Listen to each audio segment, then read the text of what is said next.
Hi, everybody. My name's Nicholas O'Donnell, and this is a project that I've been working on for quite a while.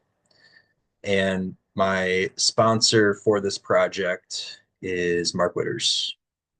The project is called Meditation and Prayer, a Congruence on the Basis of Psychology and Science. And the uh, hypothesis or the thesis for the project is essentially that on the basis of psychology and science, prayer and meditation are not that different.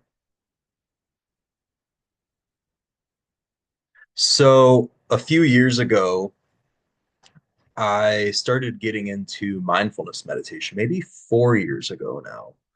Um, and the person that taught me said that mindfulness has three basic principles, and it's concentration, sensory clarity, and equanimity. And as I was moving through my education, I started to wonder, what are these three principles in mindfulness meditation? And I started to realize that these are actually sensory controls and modulation units of the mind. So let's do a little bit of exploration of what these really are. So I pulled a couple definitions from different places, and concentration is defined as, in one place, the ability to direct one's thinking in whatever direction one would intend. Another definition says the capacity to sustain attention on relevant stimuli and the capacity to ignore irrelevant competing stimuli.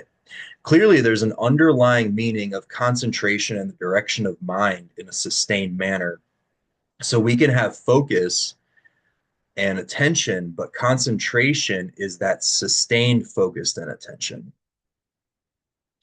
So I synthesized some of these definitions into my own unique definition, and I defined it as directing the mind to a specific task or means of accomplishment while isolating a priority. In other words, concentration is often referred to sustained focus and attention. Concentration is also arguably one of the most important aspects of self-conscious control, or our cognitive controls, as it's exalted in the regulation, allocation, and direction of intellectual faculties and resources. So essentially, concentration is the means of getting things done in our everyday life, especially scholastically, in our work lives, writing, reading. We need a sustained amount of concentration to accomplish these tasks. So, sensory clarity is often referred to as sensory processing. So, we can process information, but not necessarily be clear about it. So, sensory clarity is more of like an awareness of what we are processing. So, sensory processing refers to how the body receives and interprets incoming stimuli through our senses. So, as we get stimuli, we start to distinguish, is this important or not?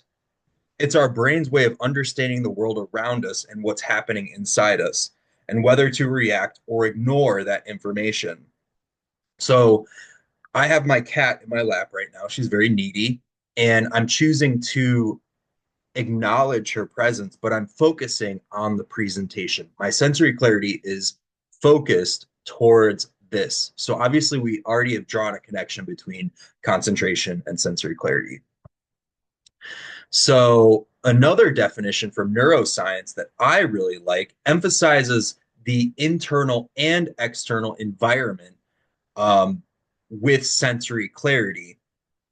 So we have internal and external experiences. We can have internal auditory experiences, such as hearing the voice of my mother, or I can have an external auditory experience of physically actually hearing the voice of my mother. Now, although the basic senses, sensation, vision, auditory sensation, are different internally, externally from each other, the fundamental rules that govern the nervous system deals with these diverse modalities. So it's still the nervous system that is dealing with our sensory clarity. So I synthesized some of these definitions and process. So sensory processing and clarity is having clear and distinct perception via the five senses, as well as emotional and mental experiences.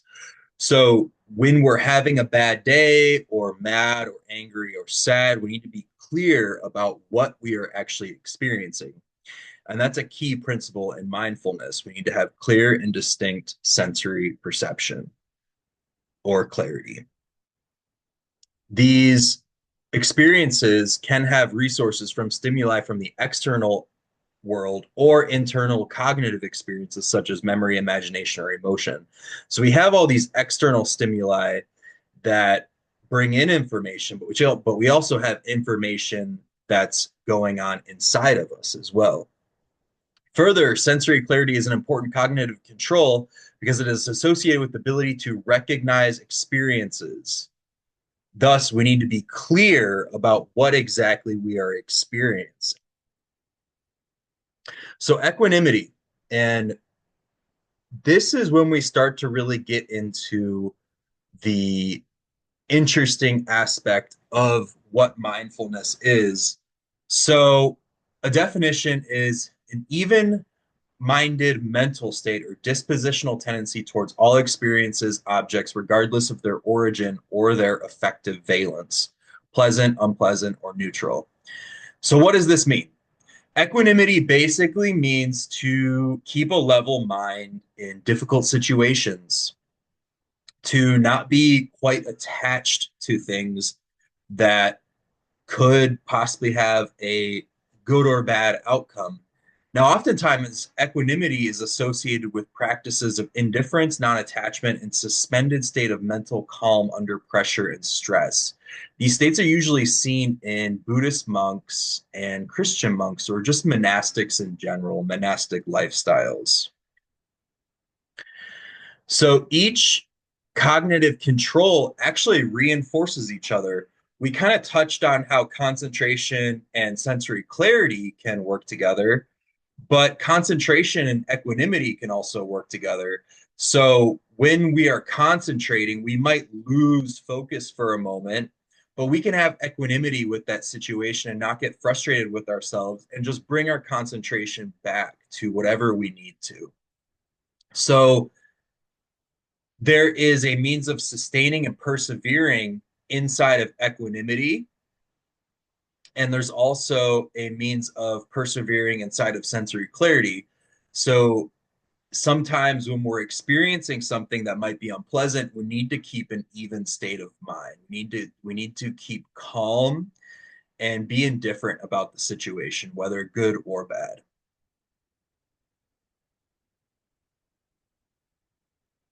So what I realized was that these three cognitive controls actually create a closed loop system in the mind. And they all work together in a beautiful circular and triangular fashion. And what my mother helped me create here is a way that these three principles actually work together. So we see that concentration and equanimity work together. So we can concentrate on equanimity and we can have equanimity with concentration if we lose focus. Sensory clarity and concentration work together because we need to be clear about what we're experiencing and concentrate on that. And we also need to concentrate on experience itself. So sensory clarity and equanimity work together is the way that we need to stay calm with uncomfortable situations. And we need to be clear that it's actually uncomfortable or pleasant. So it creates a closed loop system in the mind during mindfulness practice. So we've done a lot of talk about mindfulness. We'll just touch up on a couple more points. So the um, system of mindfulness that I was actually trained in that I didn't know at the time was called unified mindfulness. And these are their core principles: concentration, clarity, sensory clarity, and equanimity. Now, as I stated, these experiences include hearing, seeing, feeling, and these experiences can be internal or external. And they include visual experiences, uh, auditory experiences, imagination, anything. So even when meditation becomes difficult for sustaining concentration for long periods of time, there must be a calm state of mind or relinquishment of outcome, which is associated with equanimity. So to stay calm, there's a sense, or to be in a state of equanimity, there's a state of relinquishment. So we've done a lot of talk about meditation. I'd like to kind of begin our talk about prayer, and we'll get to the underlying principles of each. So so there's lots of different types of prayer, but just to kind of tease out a few of them, we can think about contemplative prayer, which contemplates God or different things that are going on in life. There's petitioning prayer, where the practitioner is praying to God, please help my mother get through this hospital visit, right? And then there's Ignatian prayer, which is considered a therapeutic type of prayer where the practitioner kind of reflects on their life and what they want to change through faculties of imagination. So these are examples are not exhaustive, and there's plenty of different types of prayer. Now, what I want to kind of focus in on is how does concentration, one of the principles of mindfulness, fit into prayer? So Pope Francis, May 2023, made an address, and he basically states that concentration is a key element of prayer. Now, if we think about prayer, a practitioner is focusing or concentrating on God. They're focusing and concentrating on something that divinity can help them with, or change, or contemplate on, or think about. So we're using our mental faculties of the mind to hone in on God. So sensory clarity, when one is, so now we're going to talk about sensory clarity and how it pertains to prayer. So sensory clarity in prayer is when somebody is being clear about what they want to pray for or what they want to experience, or say they have an auditory experience of God speaking to them when they're praying. They need to have a clear and distinct ask or petition for what they're petitioning for with God. So they may even have a vision, but during that experience, they need to be clear and distinct about what exactly they're experiencing. So sensory clarity is completely tied in with praying.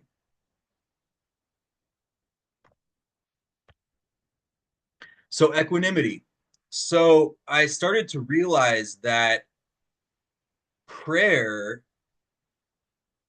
has a really sophisticated form of equanimity, because when a person is in a state of prayer, they're actually relinquishing outcomes um, by praying, and they're building a communion with God, and there is a letting go. I'm sure that we've all heard of it's in God's hands now. So when somebody is praying, even during a petitioning prayer, there is a sense of relief or letting go of what actually is going to happen, even if there is a means of asking God for something. They need to ultimately leave it in God's hands to have a uh, to reach an outcome. So when somebody is in a state of prayer, they are actually practicing equanimity as well.